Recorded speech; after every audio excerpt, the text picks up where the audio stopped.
Mara's hands trembled as she slipped the note to the arrogant billionaire, who'd just stiffed her on a $400 bill. The 8 words she'd hastily scrawled, "Ask your father about Catherine Reed from Oakridge, 1992, would shatter 3 generations of carefully guarded secrets and change both their lives forever. Before we continue, don't forget to subscribe to the channel, like the video, and comment where in the world you're watching from. Let's go. Sometimes fate hinges on the smallest details. For Mara Ellis, a 28-year-old single mother working double shifts at Bellamy's, an upscale bistro downtown, it was a glimpse of handwriting. For Harrison Wells, heir to the Wells media empire, it was the way a stranger's eyes reflected a past he'd spent years trying to forget. Neither could have predicted how their lives would collide on a rainy Tuesday evening, or how that collision would unearth secrets buried beneath decades of silence and wealth. The rain had been relentless all day, drumming against the restaurant's windows and keeping most of the regular lunch crowd away. By evening, Bellamy's was still half empty, the soft amber lighting reflecting off the polished wooden tables and casting long shadows across the floor. Mara's feet ached as she wiped down the bar counter, mentally calculating the tips she'd made so far. Not enough. Not nearly enough for Lily's medication this month. Table 6 just came in, said Damien the Mater D, his voice low. Wells party of 1. Mara froze, cloth still pressed against the marble countertop. Harrison Wells? The Harrison Wells? Damien nodded, his expression carefully neutral. The one and only. Try not to spill anything on the $5,000 suit. She'd seen his face often enough on magazine covers. Financial news segments, charity galas. Harrison Wells, 34, unmarried, ruthlessly brilliant, with a fortune built on his father's already substantial media holding. His reputation preceded him, demanding, exacting, and notoriously difficult to please. Great, Mara muttered, tucking a stray strand of auburn hair behind her ear. Just what I needed tonight. She took a deep breath, straightened her black apron, and approached table 6 with her most professional smile firmly in place. Harrison Wells sat alone in the corner booth, his attention fixed on the sleek laptop open before him. He didn't look up when she approached, his fingers moving rapidly across the keyboard. Good evening, sir. Welcome to Bellamy's. May I get you started with something to drink? He didn't acknowledge her presence for a moment, then held up one finger without looking away from the screen, the universal signal for wait. Mara stood patiently, though she could feel the weight of her exhaustion pressing down harder with each passing second. Finally, he closed the laptop and looked up. His eyes were a startling shade of blue, piercing, analytical, cold. He studied her briefly, the way someone might assess a piece of furniture. Scotch, neat, whatever single malt is oldest. No please, no thank you. Not that she'd expected any. Right away, sir. Mara retreated to the bar, where Damien raised an eyebrow at her. Let me guess, he whispered. Charm personified? Oh, absolutely, she replied, keeping her voice light despite her irritation. I'm sure he practices that scowl in the mirror every morning, she returned with the drink. A 30-year-old Macallan that cost more per glass than she made in 2 hours. Wells had reopened his laptop and barely acknowledged the drink's arrival with a slight nod. The night crawled by. Wells worked continuously, pausing only to order a steak rare. No sides, which he ate methodically while reviewing documents. He drank 2 more scotches, each time signaling for a refill without ever making eye contact. Not once did he speak more than 3 words at a time to Mara. By 11, the restaurant had emptied except for Wells and a couple lingering over dessert at the far end. Mara's shift had technically ended 30 minutes ago, but Rachel, who was supposed to take over her section, had called in sick. The babysitter was already texting, asking when she'd be home. When Wells finally closed his laptop and slipped it into a leather briefcase, Mara approached with the check. I hope everything was satisfactory this evening, sir. He glanced at the bill, pulled out a sleek black credit card, and handed it back without a word. As she processed the payment, Mara couldn't help noticing the totaled nearly $400 for one person. The customary tip would be substantial, enough to make a dent in Lily's medical bills. She returned with the receipt and card. Would you like a copy of your receipt, Mr. Wells? No. He pocketed the card and stood, gathering his briefcase and coat. He'd left the receipt on the table, the tip line conspicuously blank. Mara stared at it in disbelief. 0 tip on a $400 bill. The injustice of it burned in her chest, but years of customer service experience kept her expression neutral as she watched him walk toward the door. Something made her glance down at the receipt, and that's when she noticed it. A few words scrawled hastily at the bottom. Service industry jobs teach humility. Clearly, some never learned that lesson. The handwriting. Something about it sent a jolt of recognition through her body. The distinctive way the letters slanted, how the Y curved at the end. She'd seen it before, countless times. On the back of the photographs her grandmother had kept hidden in an old cigar box. Photographs of her mother as a young woman, standing next to a tall, serious-looking man whose face had been carefully cut out of each image. Without thinking, Mara grabbed a napkin and a pen, her hands trembling slightly. She wrote a single sentence, "Ask your father about Catherine Reed from Oak, 1992. She caught up to Wells just as he was about to exit the restaurant. The few remaining staff and customers turned to watch as she called out, "Mr. Wells, you forgot something." He turned, irritation evident in the hard set of his jaw. "I don't think so." Mara extended the folded napkin toward him. "Trust me, you did." Something in her tone must have caught his attention because he hesitated, then took the napkin from her outstretched hand. Their fingers brushed briefly and she felt a current of tension pass between them. "What is this?" he asked, his voice clipped. "Just something you should know." He unfolded the napkin, his expression shifting almost imperceptibly as he read the message. The change was subtle, a tightening around his eyes, a fractional paling of his complexion, but Mara saw it clearly. She'd struck a nerve. Wells refolded the napkin slowly, deliberately, his gaze never leaving her face. For the first time that evening, he was truly seeing her, studying her features with an intensity that made her skin prickle. "Who are you?" The question came out barely above a whisper. "Just a waitress who's worked double shifts all week to pay for her daughter's medication," Mara replied evenly. "A waitress who apparently reminds you of someone you'd rather forget." The restaurant had gone quiet, the remaining patrons watching the unexpected confrontation. Wells seemed to become aware of their audience and straightened, composing himself with visible effort. "This is inappropriate," he said, his voice regaining its authoritative edge. "I don't know what game you're playing, but—" "No games," Mara interrupted. "Just thought you should know that your family's secrets didn't stay buried in Oakridge. My mother made sure of that before she died." She turned and walked back toward the bar, her heart pounding in her chest. She hadn't planned this confrontation, hadn't even been certain the handwriting was the same until she saw his reaction. But her mother's stories, the photographs with the missing faces, the way her grandmother would change the subject whenever Catherine's past came up, it all pointed to a history that had been deliberately erased. Behind her, she heard the door close as Wells left. She exhaled slowly, wondering if she'd just made a terrible mistake. Damien approached, eyes wide with curiosity. "What was that about? What did you give him?" "A history lesson," Mara replied, untying her apron. "I should get home to Lily." As she collected her things from the staff room, her phone buzzed with a text from an unknown number. "Where can we talk?" "Privately. H.W." It had taken less than 5 minutes for Harrison Wells to find her personal number, a stark reminder of the resources at his disposal. She stared at the message, then slowly typed her response. "I get off at 5. Coffee shop across the street." The reply came instantly.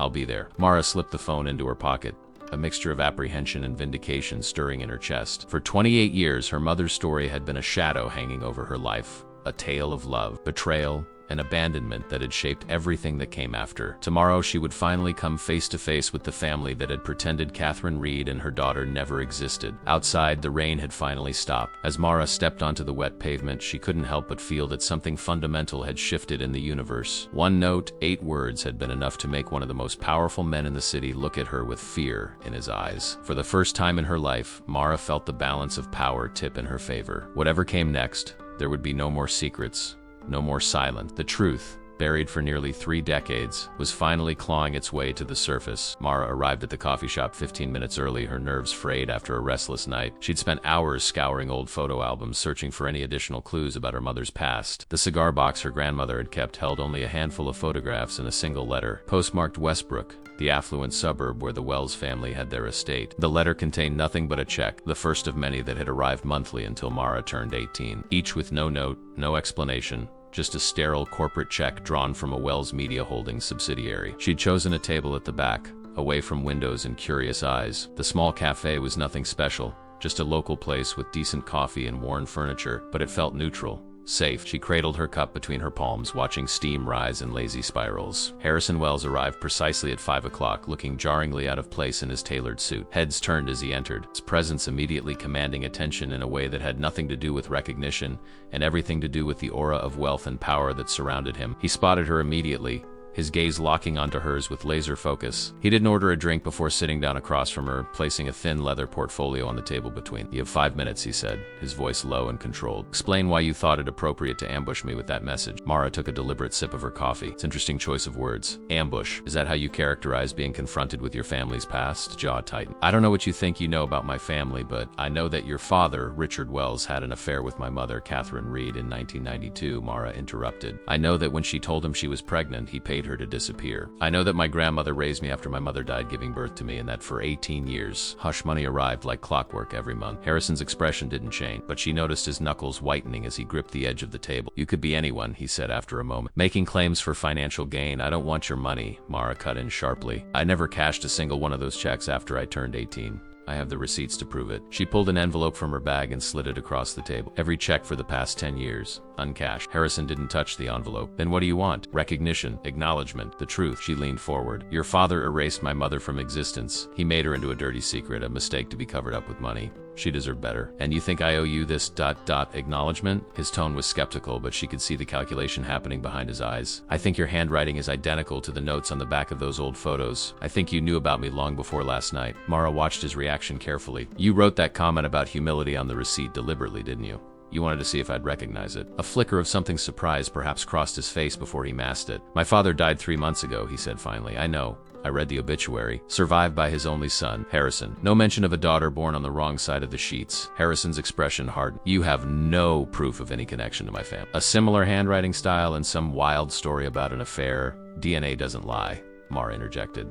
We both know a simple test would settle this. The silence that followed was heavy with unspoken calculations. Harrison opened the portfolio and removed several documents, sliding one across to her. My father left this for me, to be opened only in the event someone like you appeared. His voice was clinical, detached. Read it. Mara unfolded the letter with trembling fingers. The handwriting, that same distinctive script, covered the page. Asterisk Harrison, asterisk asterisk. If you're reading this, then someone claiming to be Catherine Reed's child has found you. What you need to understand is that Catherine was more than a brief indiscretion. She was the greatest mistake and the greatest loss of my life. Asterisk. Asterisk, the official story that I paid her off to protect our family name is the one I allowed everyone to believe. The truth is that Catherine left of her own accord, refusing any support. The monthly payments began only after her death, sent to her mother to provide for the child. Asterisk. Asterisk, what you must know now is that Catherine discovered something during her time as an intern at the company, something that, if revealed, would have destroyed everything we built. Her silence wasn't bought. It was a choice she made out of love, misguided as it may have been. Asterisk, asterisk, the child should remain distant from our family. Not because of shame, but because of danger. There are people who would use this connection against us, against the empire I've built and that you now control. Trust no one with this information, especially not the board. Asterisk, asterisk, I've carried this secret for too long. Now it's yours to bear. Asterisk, asterisk, asterisk. Mara looked up, her throat tight. What did she discover? Harrison reclaimed the letter, folding it carefully. I don't know. My father was nothing if not selective with his truths, but whatever it was, it frightened him enough to keep his distance from you, even after your mother died. You expect me to believe this? That my mother voluntarily walked away from the man she loved? That she chose to protect your family's secrets even as she struggled to survive? I don't expect you to believe anything, Harrison replied. But consider this, the timing of your note, just 3 months after my father's death and 2 weeks after I've been named CEO, is remarkably convenient, especially with the board meeting next week to confirm my position. Mara felt a flush of anger rise to her cheeks. You think I orchestrated this? That I've been waiting for the perfect moment to, blackmail you? Extort the Wells family? She stood abruptly, her chair scraping against the floor. I came looking for answers, not money. I have a life, a daughter of my own to raise. I didn't need this complication any more than you did. Harrison remained seated, his expression calculating. Your daughter, how old? 6. And before you at? No, she doesn't have a father in the picture either. Apparently it's a family tradition. The bitterness in her voice was unmistakable. What's her name? The question caught Mara off guard. Lily. Her name is Lily. Something shifted in Harrison's demeanor, a subtle softening around the eye. You said she's ill. Juvenile arthritis. The medication is expensive, but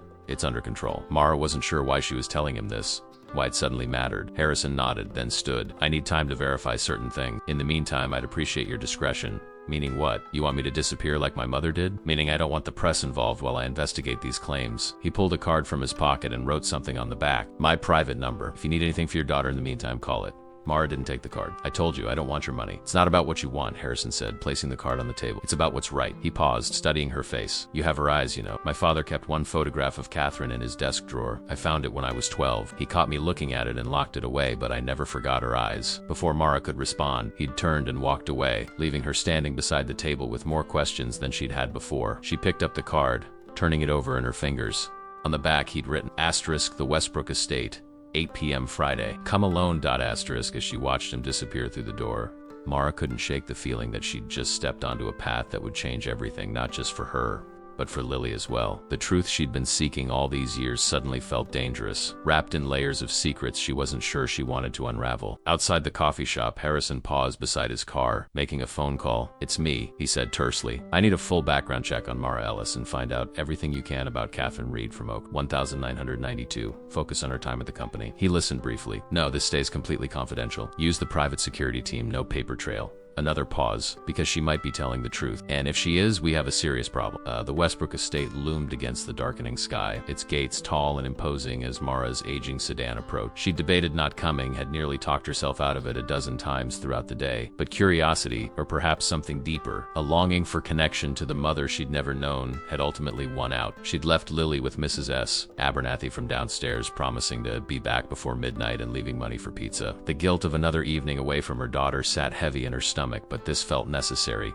Vital somehow. For both of them, a security guard checked her ID at the gate, nodding once before pressing a button that set the massive iron gate swinging inward. The driveway seemed to stretch endlessly, winding through manicured grounds that felt more like a park than a private residence. When the house finally came into view, Mara had to suppress a gasp. It wasn't just a mansion, it was practically a palace, a sprawling Tudor-style edifice with glowing windows and turrets that stretched toward the night sky. Harrison was waiting on the front steps, dressed more casually than she'd seen him before, in dark jeans and a simple gray sweater that probably cost more than her monthly rent. The outfit made him seem younger, less severe, though his expression remained guarded. "You came," he said as she approached. Neither a question nor an exclamation, just a neutral observation. "I almost didn't," Mara replied honestly, climbing the stone steps to stand before him. Up close in the gentle glow of the porch lights, she could see the shadows beneath his eyes, the slight furrow between his brows that suggested he hadn't been sleeping well either. He nodded, as if her hesitation made perfect sense, then gestured toward the massive oak doors. "Please, come inside."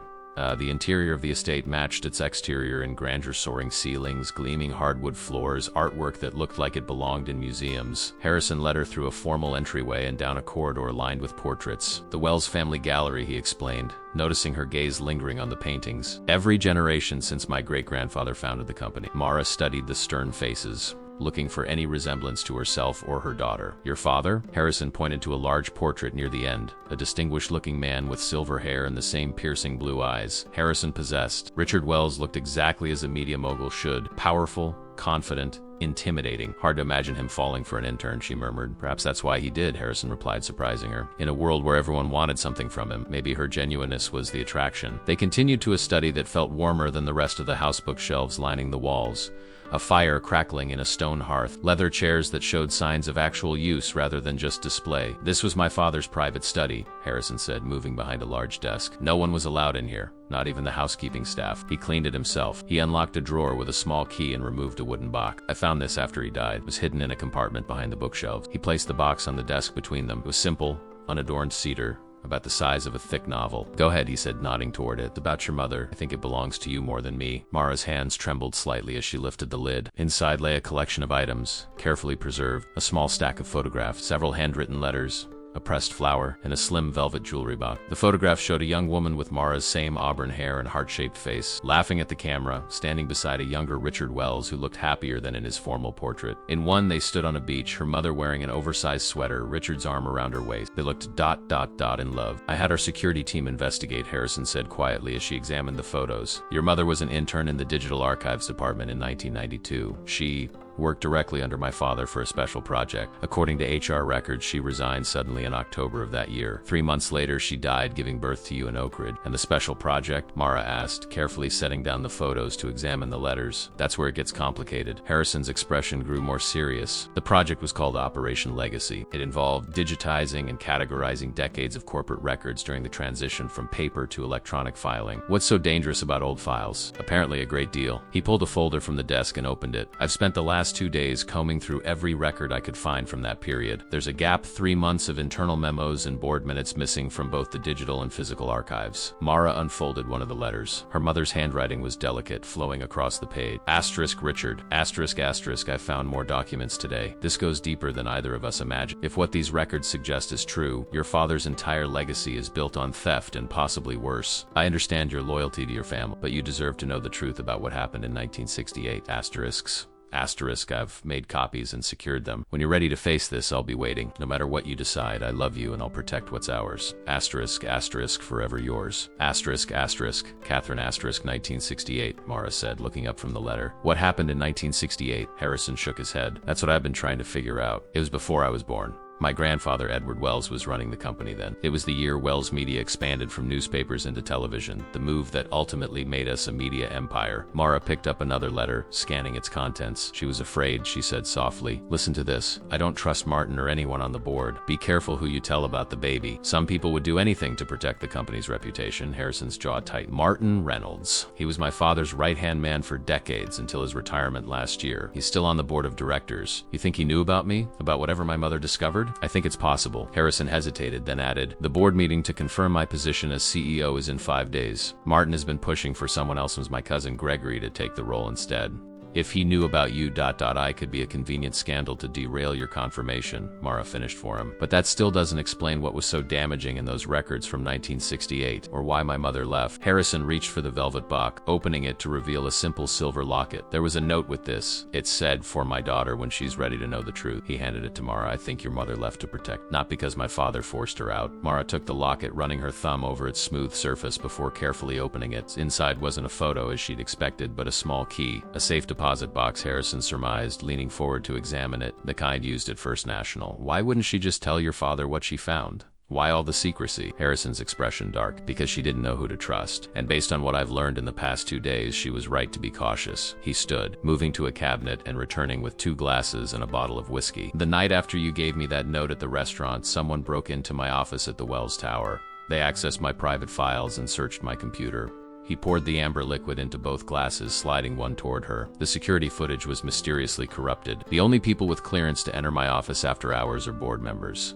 You think Martin Reynolds is looking for whatever my mother found? Mara said, the realization settling like a cold weight in her stomach. I think someone is, Harrison confirmed, and if they're willing to break into the CEO's office, they might not stop there. He met her eyes directly. I don't think you and your daughter are safe, Mara. Not until we find what Catherine hid and understand exactly what happened in the 8. Mara felt a chill run through her. Lily, I should go to her now. I've already taken precautions, Harrison said, his tone leaving no room for argument. There's a security detail watching your apartment building. They're discreet, but they're there. He hesitated, then added, I'd prefer if you both stayed here until we resolve this. The estate has the best security system money can buy. You expect me to just uproot my daughter and move in with a stranger based on a conspiracy theory?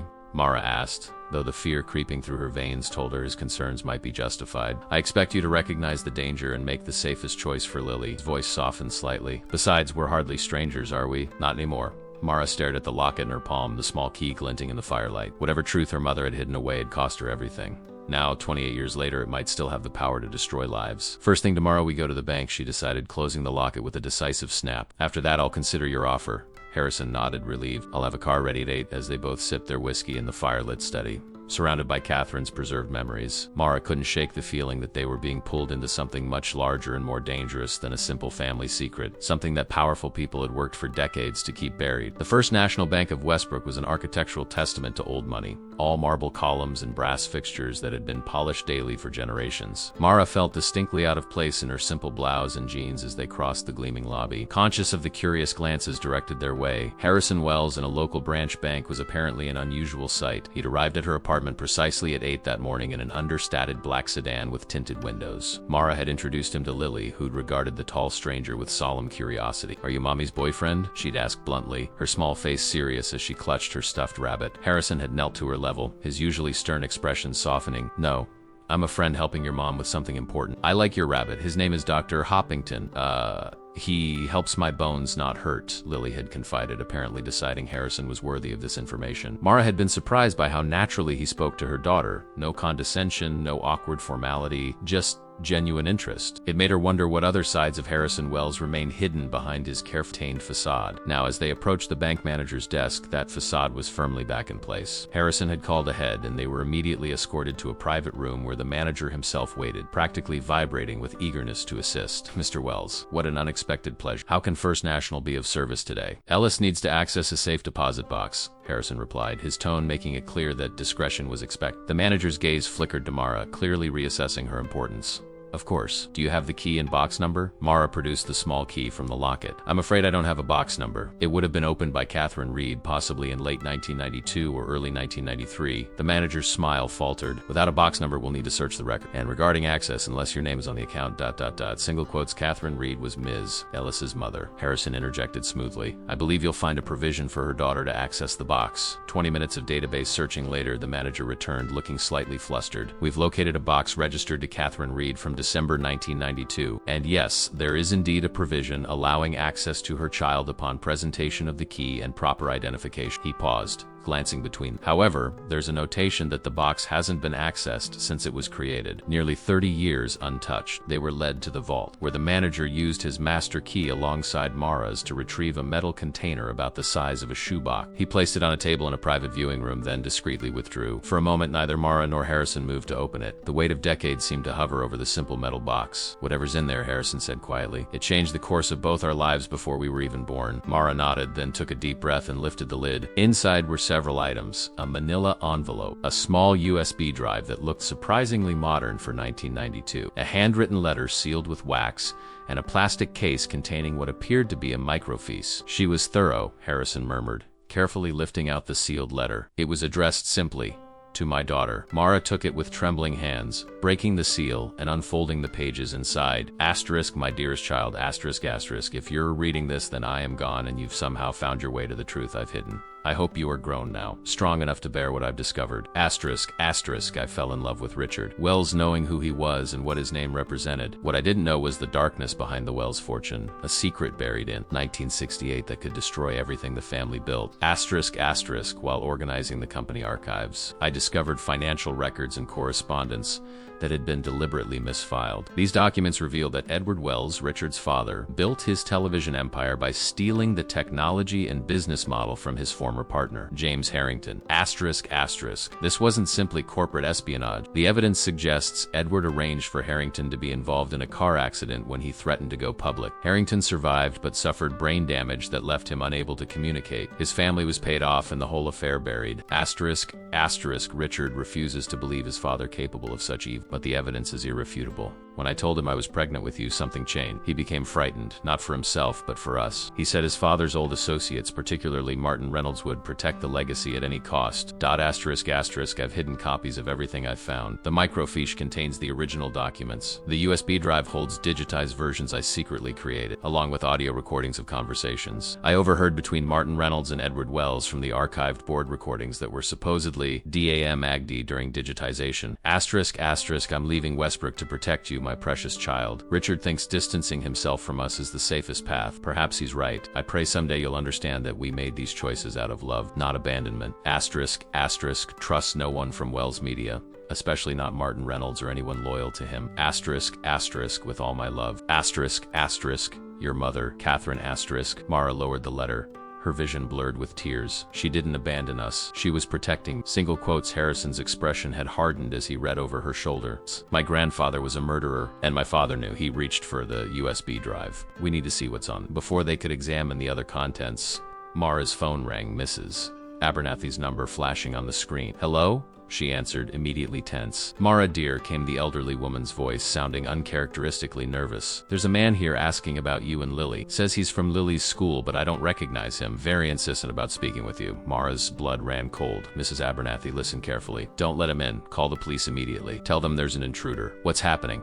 Harrison demanded as she ended the call. Someone's at my apartment asking about Lily. Fear constricted her throat. We need to go now. Harrison was already moving, pulling out his phone. Johnson's security breach at Miss Ellis's residence. Deploy Team Alpha immediately, and have the estate prepared for 2 additional guests. They rushed from the bank, the safe deposit box's contents secured in Harrison's briefcase. In the car, he made another call. This is Wells. I need everything you can find on James Harrington. 1968. Focus on the accident and any connection to Martin Reynolds. He glanced at Mara, his expression grave. And I want continuous surveillance on Reynolds. If he so much as jaywalks, I want to know. The drive to Mara's apartment was tense with fear and a new simmering anger. Someone had threatened her daughter, crossed a line that transformed this from a historical mystery into an immediate personal danger. When they arrived, a police car was already outside, along with 2 unmarked SUVs that Mara assumed contained Harrison's security team. Mrs. Abernathy was speaking with an officer in the lobby, looking shaken but unharmed. He left when I mentioned calling the police, she explained when she saw Mara. Tall man, very professional, professional looking. Had some kind of ID, but I couldn't read it clearly. She clutched Mara's hand. Lily's fine. She's upstairs with that nice security man who showed up.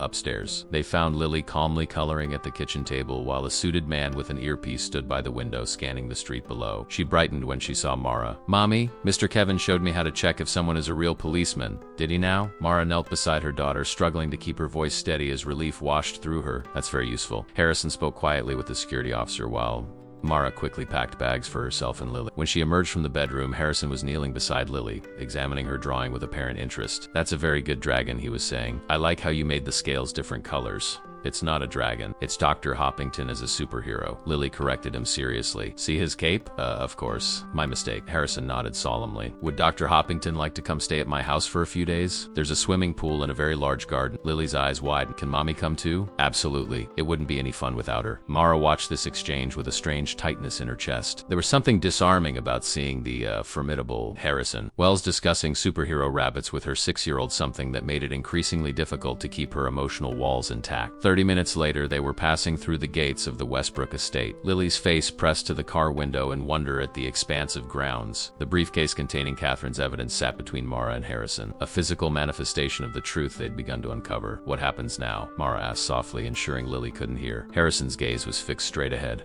his profile etched with determination. Now we find out exactly what happened to James Harrington, and then we make sure Martin Reynolds can never threaten your family again. As the car pulled up to the mansion, Mara realized how quickly everything had changed. 2 days ago, Harrison Wells had been a cold, arrogant stranger, leaving 0 tip on a restaurant bill. Now he was her strongest ally in a dangerous game neither of them had chosen, bound together by secrets buried before either of them was born. Night had fallen over the Westbrook estate, and Lily was finally asleep in one of the mansion's many guest rooms. Exhausted from exploring the grounds and swimming in the indoor pool, Mara stood in the doorway watching her daughter's peaceful slumber, wondering how quickly their lives had been upended. The bedroom was larger than their entire apartment, with a canopy bed that had delighted Lily, who declared herself a real princess upon seeing it. Harrison had been unexpectedly thoughtful, arranging for toys and children's books to be delivered, ensuring the chef prepared meals Lily would enjoy, and even remembering to ask about her medication schedule. It was a side of him Mara would never have imagined existed based on their first encounter at Bellamy's. She made her way downstairs to the study where Harrison had set up what looked like a war room. 3 large monitors displayed different information, one showing financial records from 1968,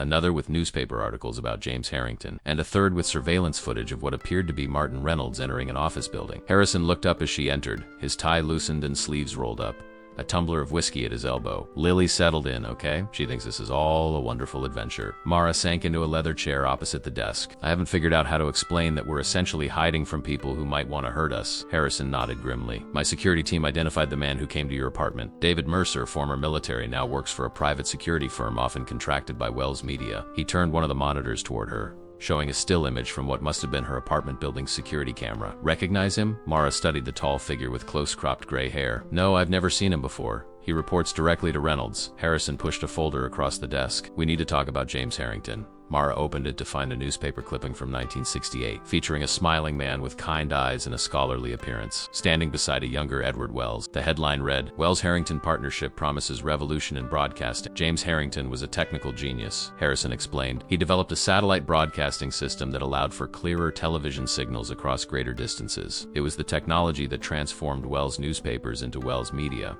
And your grandfather stole it, Mara said, scanning the article. According to these records, yes.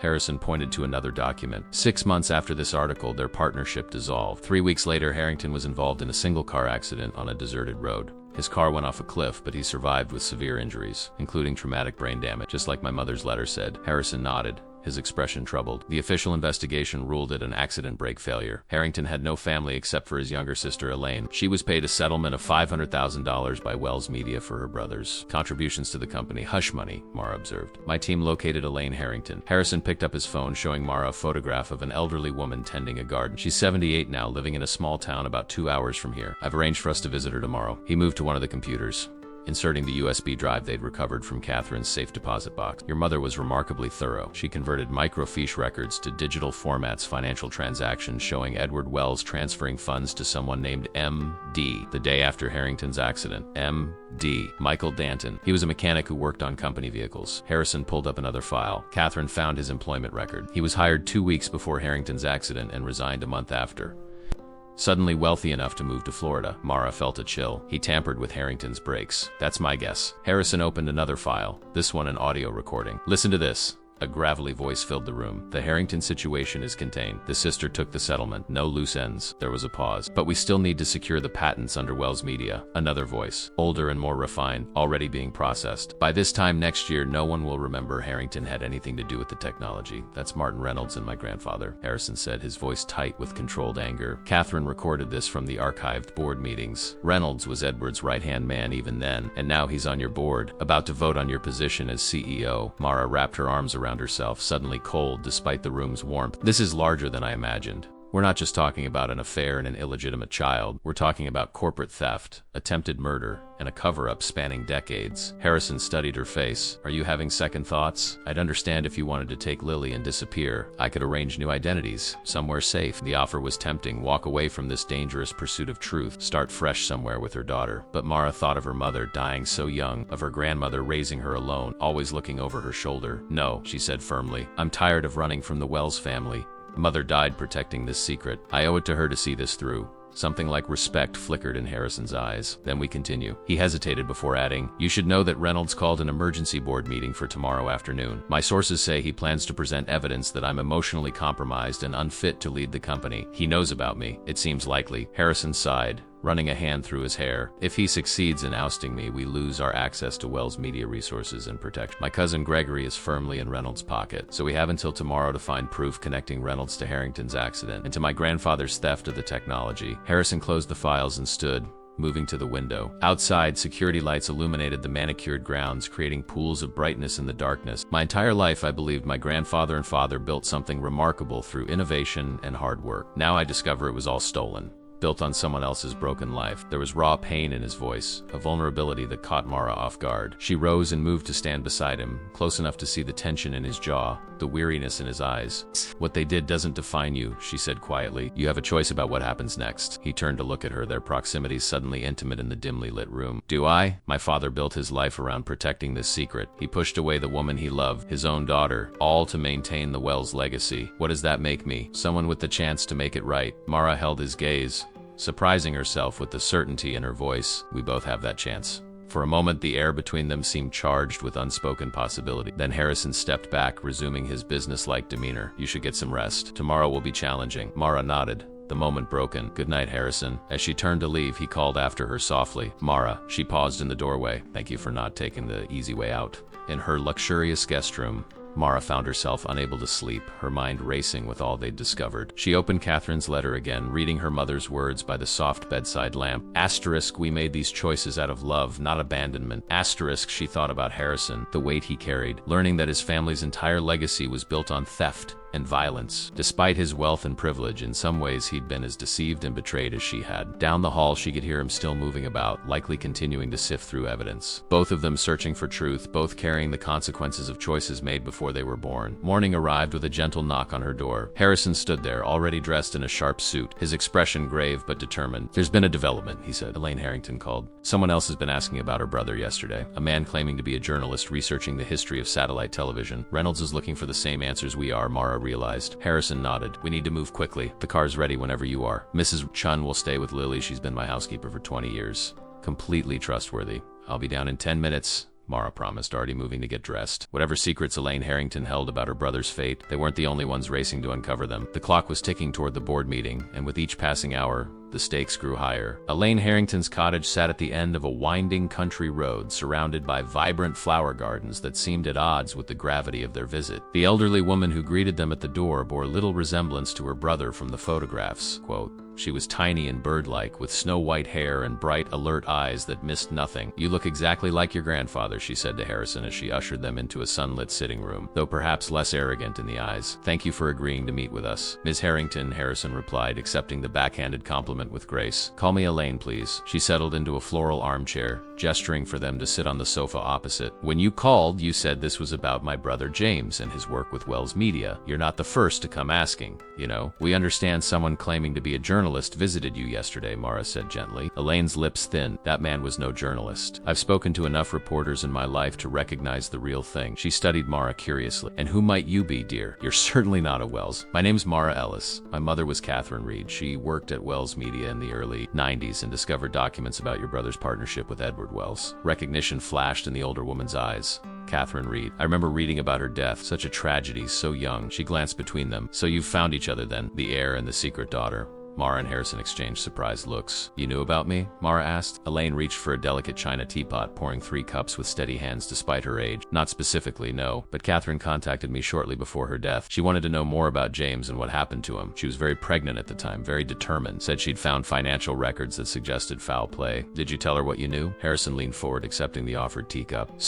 Elaine's gaze turned distant. "James was brilliant, not just technically, but in seeing possibilities others missed. That satellite system was his life's work. Edward Wells provided the business framework and financing, but the innovation was all James." She set down her teacup with a soft clink. "When James first expressed concerns that Edward was moving to cut him out, I thought he was being paranoid. Then came the accident." Her voice hardened. "Single car crash on a road James had driven hundreds of times. Brake failure, they said. Very convenient."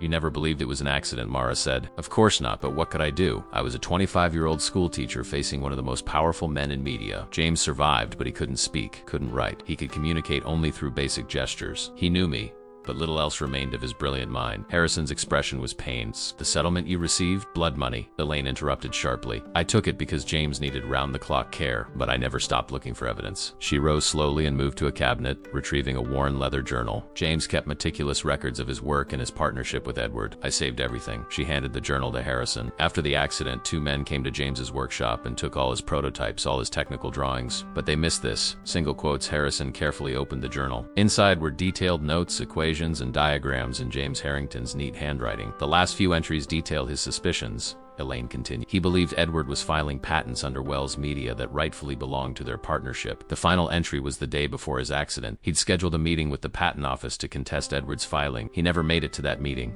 Mara said softly. "No." Elaine's voice wavered slightly. "Instead, I spent the next 30 years caring for what remained of my brother until his death in 1997. Harrison carefully turned the pages, stopping at an entry from June 1968. "He mentions someone named Reynolds here. Says he can't be trusted, acting as Edward's shadow." "Martin Reynolds," Elaine confirmed. "Edward's attack dog. After the accident, it was Reynolds who brought the settlement papers. Reynolds who made veiled threats about what might happen if I pursued an investigation." Her eyes narrowed. "And I'd bet my garden it was Reynolds at my door yesterday, though he's aged considerably." Same cold eyes. Mara felt a chill. "You're certain it was him?" "Absolutely. He introduced himself as Robert Miller, but I recognized him immediately." "Age doesn't change the essence of a man like that." Single quotes. Harrison checked his watch, his expression grim. "Reynolds is moving quickly. The board meeting is in 3 hours." "What exactly is he planning?" Mara asked. "If I had to guess, he's gathering evidence to bury, again ensuring all roads lead to dead ends before presenting a sanitized version to the board." Harrison's jaw tightened. "My convenient removal as CEO would be an added bonus." Elaine watched this exchange with shrewd eyes. "Catherine Reed believed the truth could bring down Wells Media. Is that what you're after, Mr. Wells? The destruction of your family's empire?" Harrison met her gaze steadily. "What I want is justice for James Harrington, for Catherine Reed, father, who I believe was manipulated into protecting crimes he didn't commit." "Justice,"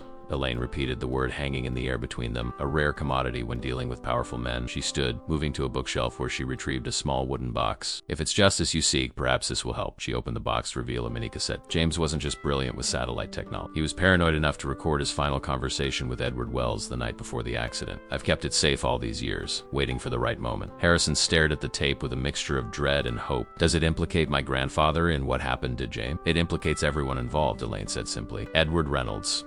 And confirms what was stolen." She handed the box to Harrison. "Catherine asked about this tape. I told her I'd lost it. I wasn't ready then to bring it all back up. Perhaps that was a mistake." Mara reached for the elderly woman's hand. "You were protecting yourself and your brother's memory. No one could blame you for that."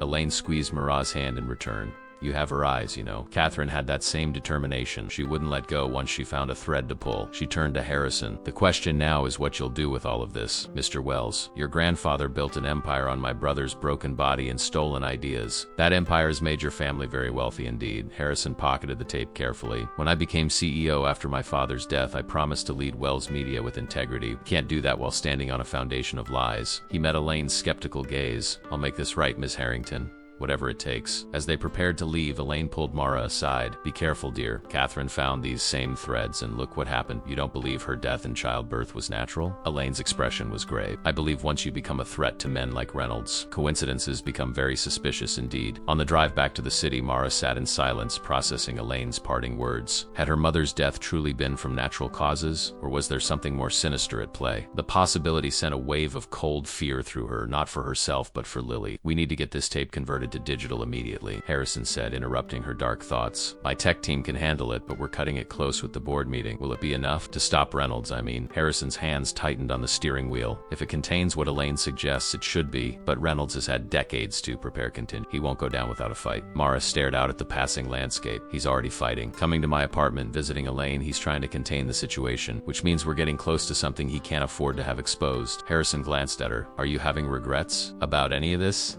Mara thought of Lily, safely ensconced at the Westbrook estate, blissfully unaware of the dangerous currents swirling around them. She thought of her mother, who died bringing her into the world, possibly murdered for what she knew. No, she said firmly, no regrets. Just a growing desire to see Reynolds face consequences for what he's done. Single quotes. Harrison nodded, a hint of admiration in his expression. Then let's make sure he does. Today, as they approached the city skyline. The imposing Wells Media Tower dominated the view.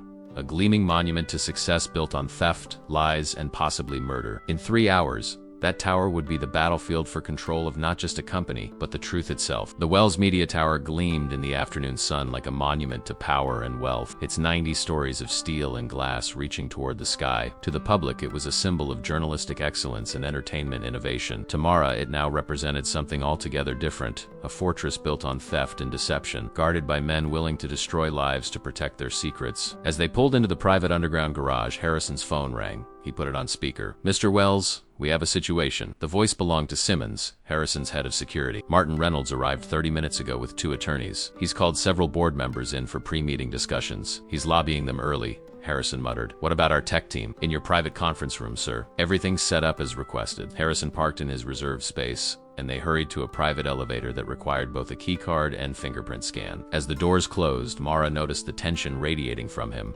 The carefully controlled energy of a man preparing for battle. Reynolds won't expect you to have actual evidence, she said, trying to sound confident. He thinks he's contained everything. Harrison nodded, his expression grim. That's our only advantage. If James's recording contains what we hope, Reynolds won't have time to counter it. The elevator opened directly into a sleek corridor leading to Harrison's executive suite. 2 security personnel nodded respectfully as they passed, their alert gazes noting Mara's presence but asking no question. In the conference room, a woman with cropped silver hair and horn-rimmed glasses was working at a laptop connected to various devices, including what appeared to be specialized audio equipment. She looked up as they entered. Patricia Winters Harrison introduced her, former FBI forensic audio specialist, now Wells Media's head of digital security. Patricia, this is Mara Ellis.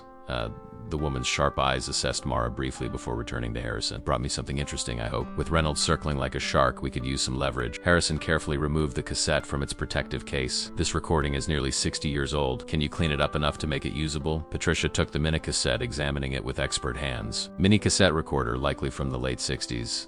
Magnetic tape degrades, but if it was stored properly, single quotes, she nodded. Give me 30 minutes. We have less than 2, Harrison replied. The board assembles at 4. Patricia's lips thinned. Then I suggest you prepare your other arguments while I work. I'll do what I can. As Patricia connected the tape to her equipment, Harrison guided Mara to his private office. A corner room with floor-to-ceiling windows offering a panoramic view of the city. Unlike the sterile conference room, this space contained personal touches, photographs of his father, art that appeared chosen for appreciation rather than investment, shelves of well-read books. We need a contingency plan, he said, closing the door. If the tape is degraded beyond recovery or if it doesn't contain what Elaine believes it does. Mara sank into a leather chair, suddenly feeling the weight of the past days. We still have my mother's evidence, the financial records, the internal memos. Circumstantial. Reynolds could argue they're forgeries or taken out of context. Harrison paced the room, energy barely contained. We need something definitive that ties Reynolds directly to either the theft of Harrington's technology or the accident. Mara watched him move, struck by how different he was from the cold, dismissive man who'd left no tip at Bellamy's. That version of Harrison Wells now seemed like a carefully constructed facade, a armor worn to protect the more complex man beneath. "There's still something we're missing," she said slowly. "My mother was thorough. If she believed there was enough evidence to bring down Wells Media, there must be more than what we've found." Harrison stopped pacing, the microfiche from the safe deposit box. "We haven't had time to properly examine it." He pressed a button on his desk. "Simmons, bring up the secure case from the car." While waiting, Harrison's phone buzzed with a text. His expression darkened as he read it. "Reynolds has just added a last-minute agenda item to the board, a security review highlighting concerning breaches in company protocol." He looked up at Mara. "He's going to use my bringing you into this as evidence I'm compromised." Before Mara could respond, Simmons arrived with the briefcase containing Catherine's evidence. Harrison quickly located the plastic case holding the microfiche. "We need to get this scanned immediately." Patricia appeared at the door, her expression tense. "I've got something. The quality is poor, but there are definitely 2 male voices, and I've managed to clean up enough to make out most of the conversation." They followed her back to the conference room. Patricia tapped a few keys on her laptop, and the room filled with the scratchy, distant sound of men arguing. One voice was cultured, authoritative, Edward Wells presumably. The other was younger, but equally intense. Single quotes, ... "Not yours to take, Edward. We had an agreement." James Harrington's voice crackled through decades of silence. "Business arrangements evolve, James. The board feels the technology would be better developed under Wells Media's sole control." "The board? You mean you and your puppet Reynolds?" "The patents were filed jointly. You can't just... I've already amended the filings. Your contributions will be recourse, but..." "Recognized? It's my life's work. Without my designs, your satellites are useless." There was a pause, then Edward's voice lowered. "Be reasonable, James. You're being offered generous compensation. I don't want your money. I want what's rightfully mine." "Then I'm afraid we've reached an impasse." Edward's tone chilled. "Martin believes you're becoming a liability. Is that a threat?" James demanded. "Considerate, friendly advice. Some roads are dangerous to travel alone, especially at night." The recording ended abruptly. The room remained silent as the implications of what they'd heard settled over them. "That's a clear threat," Mara finally said. Harrison's face had gone pale. "And proof my grandfather knew about the plan to cause Harrington's accident." Patricia ejected the digital copy she'd made. "You realize what this means for Wells Media if this becomes public?" Harrison nodded grimly. "I do. But first we deal with Reynolds." He checked his watch. "We have 40 minutes until the board meeting. Patricia, can you enhance this enough to make the voices clearly identifiable?" "Already done. I've also authenticated the recording's age. The tape and recording patterns are consistent with technology from that era. No signs of tampering or modern recreation." A knock at the door interrupted them. Simmons entered, looking concerned. "Sir, I've just received word that security has detained an intruder attempting to access your private office. She claims to be Ems, Ellis's daughter's babysitter." Mara stood abruptly. "Mrs. Abernathy?" "But she's supposed to be at the estate with Lily, ... It's not Mrs. Abernathy," Simmons said. "It's someone claiming to be from your daughter's school. A Ms. Collins." Mara's blood ran cold. "I don't know any M's. Collins. Where's Lily? Is she still at the estate?" Harrison was already dialing. "Mrs. Chun," he barked into the phone. "Is Lily with you?" The pause that followed seemed to stretch eternally. His expression relaxed slightly. "Stay with her. No one enters the house, no exceptions." He ended the call, turning to Mara. "Lily's fine. She's having ice cream in the kitchen with Mrs. Chun." "Then who is this woman claiming to know her?" Mara demanded. "Let's find out." Harrison nodded to Simmons. "Bring her to the secure conference room. No access to phones or computers." As Simmons left, Harrison turned to Mara, his expression grave. "Reynolds is getting desperate. This is a good sign. It means he feels cornered." "He's going after my daughter," Mara said, her voice trembling with both fear and rage. Harrison took her hands, surprising her with the sudden contact. His touch was warm, steady. "He tried and failed. Lily is safe, and now he's made a critical error by sending someone here." Patricia cleared her throat. "I'll continue working on the microfiche scan. You two deal with your visitor." When they entered the secure conference room minutes later, Mara immediately recognized the woman sitting stiffly at the table. She wasn't from Lily's school. She was Martin Reynolds' executive assistant. Mara had seen her at Bellamy's several times, accompanying Reynolds for business dinners. "Miss Andrews," Harrison said coldly. "Interesting career change from executive assistant to elementary school representative." The woman's composure faltered. "Mr. Wells, there's been a misunderstanding." "Save it." Harrison cut her off. "Martin Reynolds sent you to find information about Lily Ellis." "Why?" Andrew's gaze darted between them, calculating. "I don't know what you're talking about, Mr. Reynolds has nothing to do with..." "Stop lying," Mara interrupted, slamming her palms on the table. "You work for the man who covered up the attempted murder of James Harrington. The man who threatened my mother. Now you're coming after my daughter?" The assistant's eyes widened at the mention of Harrington. It was brief, but unmistakable recognition, followed by fear. "You know, don't you?" Harrison pressed. "About Harrington, about Catherine Reed. How much has Reynolds told you about his past activities?" Andrews swallowed. "I'm just following instructions. Mr. Reynolds said it was a matter of company security." Harrison leaned forward. "In 20 minutes, I'm presenting evidence to the board that will end Martin Reynolds' career and possibly send him to prison. Do you want to be implicated as his accomplice, Ms. Andrews, or would you prefer to cooperate?" The woman paled. "Prison? I didn't sign up for anything illegal." "Then Then start talking, Mara said. Why is Reynolds interested in my daughter? Andrews hesitated, then seemed to make a decision. It's not about your daughter, it's about you. He needed leverage, something to ensure your cooperation. My cooperation for what? Mara asked. To sign a non-disclosure agreement, to take a settlement and disappear like your mother was supposed to. Andrews looked genuinely confused. He said it was just business, protecting the company from scandal. Harrison and Mara exchanged glances.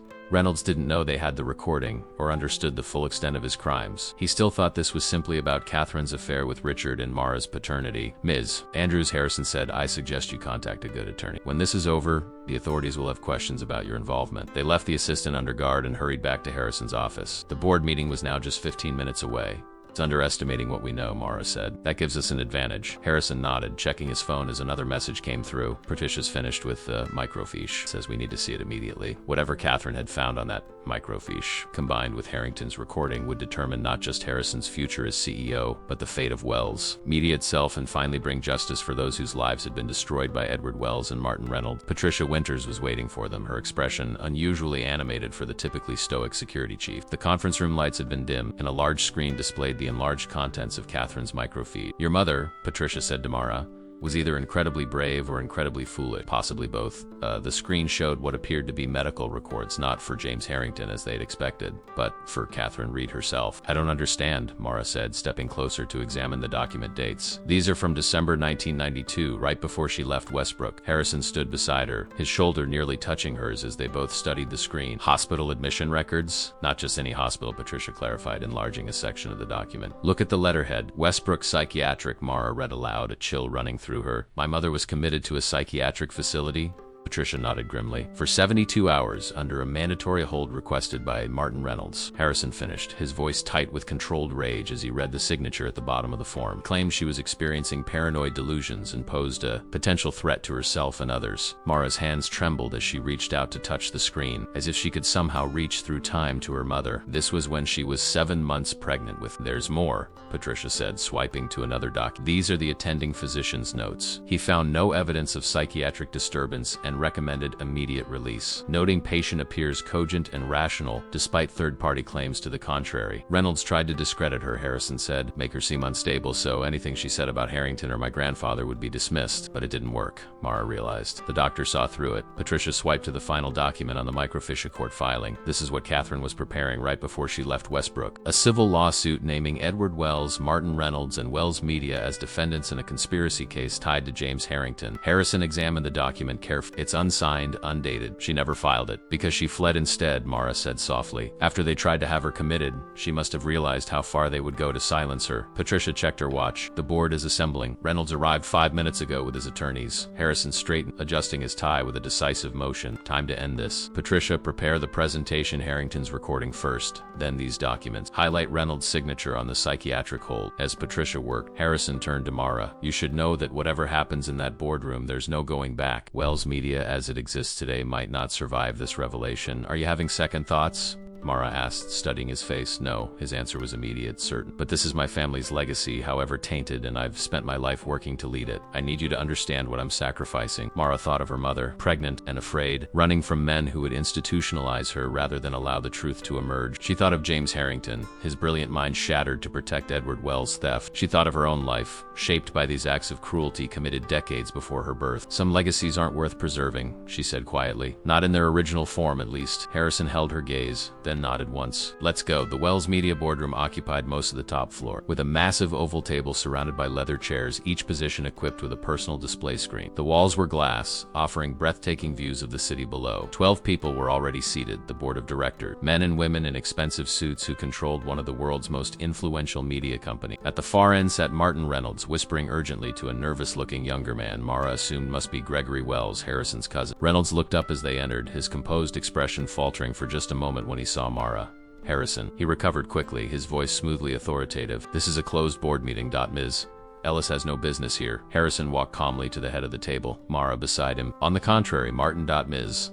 Ellis's presence is integral to today's discussion. Reynolds' eyes narrowed. If this is about the allegations regarding your father's indiscretion, it's about James Harrington, Harrison interrupted, his voice cutting through the room like a blade. Every head turned, conversations halting abruptly, and Catherine Reed. And the conspiracy you and my grandfather orchestrated to steal Harrington's technology and silence anyone who discovered the truth. A heavy silence fell. Reynolds' face remained impressively impassive, though a muscle twitched in his jaw. I'm not sure what you're referring to, but this is hardly the venue for Patricia, Harrison called, and the screens before each board member lit up with James Harrington's recording. Please play Exhibit A. The scratchy voices filled the boardroom. Mara watched the faces of the board members change as they listened, confusion giving way to shock, then dismay as Edward Wells' voice clearly threatened James Harrington. When the recording ended, the silence was deafening. This recording is over 50 years old, Reynolds finally said, his voice steady despite the pallor that had crept into his face. It proves nothing except that Edward Wells was a tough negotiator. Business was different in those days. Threatening someone's life isn't tough negotiation, Harrison countered, especially when that person ends up in a suspicious car accident days later. Gregory Wells leaned forward. My cousin appears to be making serious accusations with flimsy evidence. I move we proceed to the agenda items. Exhibit B, Harrison interrupted, nodding to Patricia again. The screens changed to display the psychiatric commitment papers for Catherine Reed, Reynolds' signature highlighted at the bottom. In 1992, Catherine Reed discovered evidence of the conspiracy against James Harrington while organizing the company archives. Harrison explained, when she wouldn't be silenced. Martin Reynolds had her committed to a psychiatric facility claiming she was delusional. Reynolds stood, his composure finally cracking. This is absurd. The woman was unstable,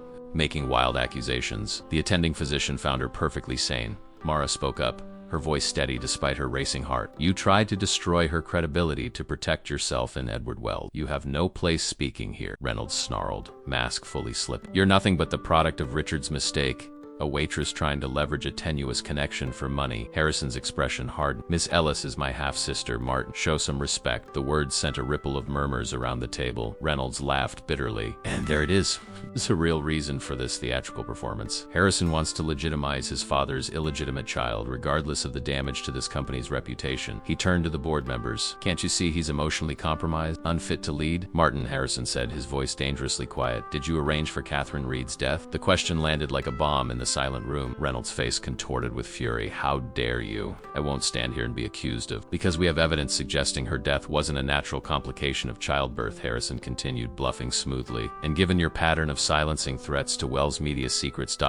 single quotes, it was a calculated risk. They had no such evidence, but Reynolds didn't know that. I had nothing to do with her death, Reynolds shouted, losing all pretense of control. She ran like a coward. If she'd stayed in the hospital where she belonged. He stopped abruptly, realizing his mistake. Where she belonged? Mara echoed. You mean the psychiatric facility where you tried to confine her? Reynolds' eyes darted around the room, seeing the horror on the board members' faces. This is a setup, he said, desperation creeping into his voice. Edward Wells built this company from nothing. Everything we did was to protect what he created. What he stole, Harrison corrected, from James Harrington. An older woman at the table, Barbara Chun, the longest-serving board member, spoke up. I think we've heard enough to warrant a full investigation. I move that Martin Reynolds be suspended pending that investigation and that Harrison Wells remain as CEO. Seconded, said another board member immediately. Reynolds looked around wildly, finding no allies as the motion quickly passed. Security appeared at the boardroom door, summoned silently by Patricia. You're making a terrible mistake, Reynolds hissed as the security officers approached him. There were others who knew, who helped. I wasn't alone in this. We'll find them, Harrison assured. Every last one. As Reynolds was escorted out, still protesting, Mara felt a strange emptiness where she'd expected triumph. Justice was being served, but it couldn't bring back her mother, couldn't restore James Harrington's brilliant mind, couldn't undo the years of secrets that had shaped all their lives. Harrison called for a brief recess before continuing with the meeting. As the board members filed out, murmuring amongst themselves, he turned to Mara. Are you all right? She nodded slowly. It's just not how I imagined it would feel. It never is, he said softly. This is just the beginning, Mara. There will be investigations, possibly criminal charges. The company will face lawsuits from the Harrington estate. Our lives are about to become very complicated. Our lives? She raised an eyebrow. Harrison's expression softened slightly. If you're willing, I'd like you to help me rebuild Wells Media the right way. As family. The word hung between them, weighted with possibility and the shared burden of a complicated legacy neither had chosen. Before Mara could respond, Patricia rushed back into the room, her expression tense. We have a problem, she said urgently. Reynolds escaped custody in the elevator, and he's not alone. Mercer is with him. The man who came to Mara's apartment, Harrison realized. Where's building security? That's the other problem, Patricia said grimly. Mercer appears to have access codes he shouldn't have. They've overridden the elevator protocols and are headed to the parking garage. Harrison was already moving toward the door. Mara closed behind him, locked down the building. No one leaves. They're not trying to leave, Patricia called after them. According to the security feed, they're accessing the executive helipad on the roof. Harrison froze, then whirled back. Call the estate. Now. The realization hit Mara like a physical blow. If Reynolds was truly desperate, with nothing left to lose. Lily, she whispered, fear clawing at her throat. They're going after Lily. Fear and adrenaline surged through Mara as Harrison's driver pushed the sedan to dangerous speeds through late afternoon traffic. Patricia's call to the estate had confirmed their worst fears. Communications were down, with both landlines and the security system offline. Reynolds planned this, Harrison said grimly, his knuckles white as he clutched his phone, trying unsuccessfully to reach his security team at Westbrook. He's had contingencies in place for years. How much of a head start do they have? Mara asked, trying to keep her voice steady despite the panic threatening to overwhelm her. 8 minutes to the helipad, 3 minutes to override the helicopter's security, 5 minutes flying time to Westbrook. Harrison's precise calculations did nothing to mask the tension in his voice. We're at least 30 minutes out by car. Call the police, Mara urged. Already done. But Westbrook is outside city jurisdiction. Local sheriff's department will take at least 15 minutes to mobilize. He looked at her directly. They'll get there, Mara. We just need to get there first. The car swerved around slower vehicles, earning angry honks and narrowly avoiding a collision. Mara gripped the door handle, trying to focus on anything but the image of Reynolds and Mercer approaching her daughter. Lily, who would be confused, frightened. She doesn't even know who Reynolds is, Mara whispered. She'd be so scared. Harrison reached across the seat, taking her hand in a gesture so unexpected she momentarily forgot her fear. Mrs. Chun is with her. She's been with my family for decades. She won't let anyone near Lily without a fight. A housekeeper against armed men? Mrs. Chun is more than a housekeeper. Something in Harrison's tone made Mara look at him sharply. My father insisted she have ... specialized training. After what happened with Catherine, he was paranoid about security ... single quotes. Before Mara could question this further, Harrison's phone rang. He switched it to speaker. Wells, came Patricia's voice tight with urgency. We've accessed emergency security protocols at the estate. All exterior cameras are down, but we've activated interior monitoring. Mrs. Chun and Lily are in the panic room off the main library. Relief washed through Mara. They're safe? For now, Patricia confirmed, but Mercer and Reynolds have entered the grounds. They disabled the gate security and are approaching the main house. Mercer appears to be armed. Can you communicate with the panic room? Harrison demanded.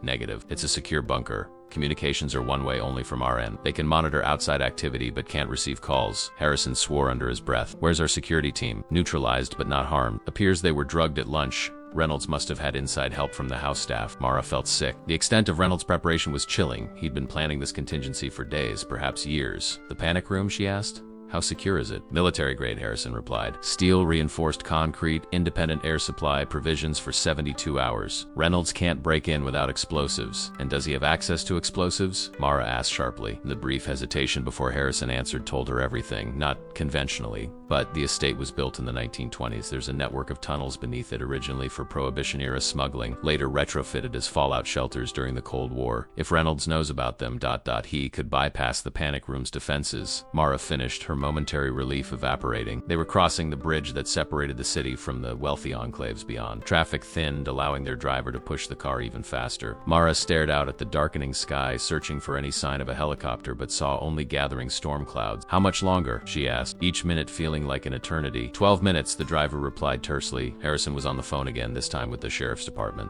his voice carrying the unmistakable authority of a man accustomed to immediate compliance. I don't care about jurisdictional protocols. There are armed intruders at Westbrook Estate threatening a child. If you're not there in 10 minutes, I'll ensure your department never receives another dollar of county fund. When he disconnected, Mara gave him a questioning look. The Wells family has significant influence in local politics, Lane, not bothering to hide the cynical edge in his voice. Occasionally it's useful for something other than covering up crimes. The irony wasn't lost on either of them. Reynolds, Mara asked. Even if he takes Lily, what does he gain? He's already been exposed. Harrison's expression darkened. This isn't about leverage anymore. It's about revenge. Reynolds spent his entire career protecting the Wells legacy, my grandfather's crimes, my father's secrets. Now it's all crumbling because of you and Lily. In his mind, your threats that should have been eliminated long ago, like James Harrington, like my mother, Mara added softly. Harrison didn't contradict her, and his silence confirmed her growing suspicion that Catherine's death had been far from natural. The car finally turned onto the long, winding driveway leading to Westbrook Estate. Even from a distance, Mara could see something was wrong. The usually illuminated grounds were dark, the security gates standing open. No alarms, no floodlights, despite the clear breach. Their driver killed the headlights as they approached, using only moonlight to navigate the final stretch. They stopped 100 yards from the main house, concealed by a copse of ornamental trees. Stay here, Harrison instructed the driver, then turned to Mara. You should wait in the car.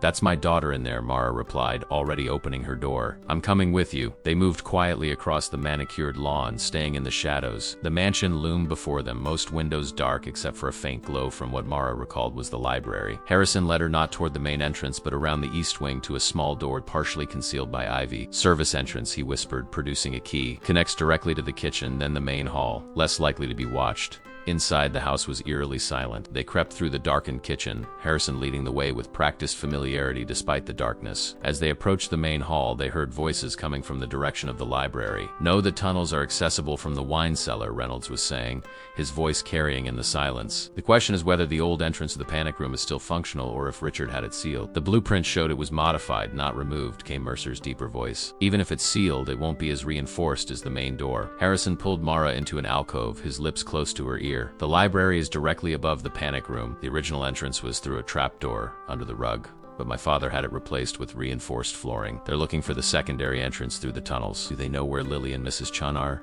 Mara whispered. "They might suspect, but they can't be certain. The panic room doesn't appear on any recent blueprints." A loud crash from the library made them both tense. Reynolds was shouting now, his composure completely abandoned. "Find the cellar access. It has to be here somewhere. We don't have much time before Wells figures out where we've gone." Harrison motioned for Mara to stay put, then moved silently toward the library doorway. From her position, Mara could see Reynolds pacing frantically while Mercer methodically checked bookcases, tapping for hollow sounds. The once dignified executive looked almost unhinged, his expensive suit rumpled, his gray hair disheveled. 40 years, Reynolds was muttering. 40 years protecting this family. And this is how it ends? Because Richard couldn't keep it in his pants? Because his self-righteous son suddenly develops a conscience? Mercer had moved to an ornate wooden panel beside the fireplace. "This seems promising," he said, pressing various points along its carved surface. With a soft click, the panel swung inward, revealing a narrow staircase descending into darkness. "There," Reynolds said, triumph in his voice, "the old servant's passage. It connects to the tunnels." As the two men disappeared into the passage, Harrison returned to Mara's side. "They've found the tunnel access," he whispered urgently. "We need to warn Miss Chun." He pulled out his phone. "Patricia, they're in the tunnels headed for the panic room's secondary entrance. Can you activate the mansion's PA system?" "Negative," came Patricia's voice. "All internal systems are compromised, but I have another idea. The panic room has independent surveillance monitors. If we can trigger an alarm in the tunnel, Mrs. Chun will see them coming." "The wine cellar has a motion-activated climate control system," Harrison said. "If we can access it remotely." "Already on it," Patricia interrupted. "Triggering emergency temperature protocols now." Single quotes from somewhere beneath their feet came a distant mechanical whine, followed by what sounded like sprinklers activating. Harrison smiled grimly. "The vintage collection is getting an unexpected bath, but it should create enough visible activity on the security monitors to alert Mrs. Chun." "And then what?" Mara asked. "She and Lily are still trapped down there with Reynolds and Mercer closing in." Harrison's expression hardened. "Then we stop them." Before Mara could ask how exactly they planned to do that against armed opponents, distant sirens became audible, growing louder by the second. "Perfect timing," Harrison murmured. "Let's give our friends in the tunnel a proper welcome when they realize their plan has failed." The mansion's grand foyer suddenly flooded with light as the main power returned, accompanied by the harsh wail of security alarms. Patricia had managed to restore the systems remotely. Outside, flashing red and blue lights bounced off the windows as sheriff's vehicles surrounded the property. Harrison pulled Mara toward the library. "They'll be coming back up any second." They positioned themselves on either side of the hidden door, Harrison snatching an antique letter opener from a nearby desk, a pathetic weapon against Mercer's gun, but better than nothing. Mara's heart pounded so loudly she was certain it would give away their position. Seconds stretched into agonizing minutes. The sirens outside fell silent, replaced by the crackle of police radios and the sound of officers entering the mansion. Just as Mara began to wonder if Reynolds and Mercer had found another exit, the hidden panel burst open. Reynolds emerged first, his face contorted with rage and fear. Mercer followed, pistol raised, scanning the room. Neither noticed Harrison and Mara flattened against the wall behind them. "The police are here," Reynolds hissed. "We need to freeze." The command came from the library entrance, where 3 sheriff's deputies stood with weapons drawn. "Drop your weapon." What happened next seemed to unfold in slow motion. Mercer spun toward the officers, his gun still raised. Harrison lunged forward, grabbing Reynolds and yanking him backward as a human shield. Mara dove for cover behind a heavy leather chair as the first shots rang out. Glass shattered. Someone screamed. More officers poured into the room. When Mara dared to look up, Mercer was on the floor, blood pooling beneath him. Reynolds was pinned face down, Harrison's knee in his back as an officer applied handcuffs. The letter opener lay forgotten on the carpet. "Mara!" Harrison called, his voice cutting through the chaos. "Are you hurt?" She shook her head, rising on unsteady legs. "Lily? Ms. Ellis?" A deputy approached, lowering his weapon. "We have communication with the panic room. Your daughter is safe. Mrs. Chun is with her." Relief crashed through Mara like a physical wave, nearly buckling her knees. Harrison was at her side in an instant, his arm supporting her. "I need to see her, Mara." "Of course." They're bringing them up now. As they waited, Reynolds was hauled to his feet by 2 deputies. His once immaculate appearance was in ruins, but his eyes still burned with cold hatred as they locked onto Mara. "You think this is over?" He spat. "You think you've won? Ask him." He jerked his chin toward Harrison. "Ask him what happens to the company me when this becomes public. Ask him how many jobs will be lost, how many lives ruined. Enough, Martin, Harrison said quietly. It's finished. Reynolds laughed, a bitter, broken sound. Edward Wells was right about one thing. The legacy is all that matters in the end, and you've destroyed it. Before anyone could respond, a door opened across the room, and Lily burst through, breaking free from Mrs. Chun's protective grasp. "Mommy!" she cried, running toward Mara with tears streaming down her face. Mara dropped to her knees, catching her daughter in a fierce embrace, burying her face in Lily's soft hair. "It's okay, baby. I'm here. Everything's okay now. The bad men were trying to get in," Lily sobbed. Mrs. Chun showed me how to be very quiet. Over Lily's shoulder, Mara met Mrs. Chun's gaze. The housekeeper's normally serene expression was steely with resolve, and Mara noticed for the first time the way she carried herself, alertness disguised as poise, strength masked as elegance. Harrison's comment about her specialized training suddenly made perfect sense. As Reynolds was led away, still hurling threats and accusations, Harrison knelt beside Mara and Lily. "Hello, Dr. Hoppington," he said softly, noticing the stuffed rabbit clutched in Lily's arms. "I see you've been very brave today." Lily regarded him solemnly, then offered a small, watery smile. "He has superpowers. He helped me not be scared in the special room." "Is that so?" Harrison smiled back. "Well, I'm very grateful to him for keeping you safe." He looked at Mara, his expression softening. "Both of you." In the days that followed, the full story of Wells Media's tainted origins exploded across headlines worldwide, not through police reports or court filing, but through a comprehensive expose published by Wells Media itself. Harrison had made the unprecedented decision to have his own company investigate and report on its criminal foundation. The revelations sent shockwaves through the business world. Wells Media stock plummeted. Several board members resigned, but something unexpected happened as well. The public responded to this radical transparency with cautious respect. A corporate giant acknowledging and atoning for its sins was unprecedented. Martin Reynolds and several former executives were indicted on multiple charges, from conspiracy to attempted kidnapping. The Harrington family received a formal apology and a substantial settlement that included recognition of James's contribution to the technology that built Wells Media. 1 month after the confrontation at Westbrook Estate, Mara returned to Bellamy's restaurant for the first time, not as a waitress, but as a guest. "It feels strange sitting on this side of the table," she confessed to Harrison, as they were seated at a window booth. Harrison smiled, more relaxed than she'd ever seen him. "I imagine it does. How does it feel being the new director of the Catherine Reed Foundation?" Mara considered the question, thinking of the whirlwind month behind her. Harrison had established the foundation with a $100 million endowment to support single parents and fund ethical journalism initiatives. "Overwhelming," she admitted. Right, somehow. Like something good can finally come from all this. "And Lily, how is she adjusting to the new school?" "She loves it. The specialized program for her arthritis has already made a difference, and she's made friends."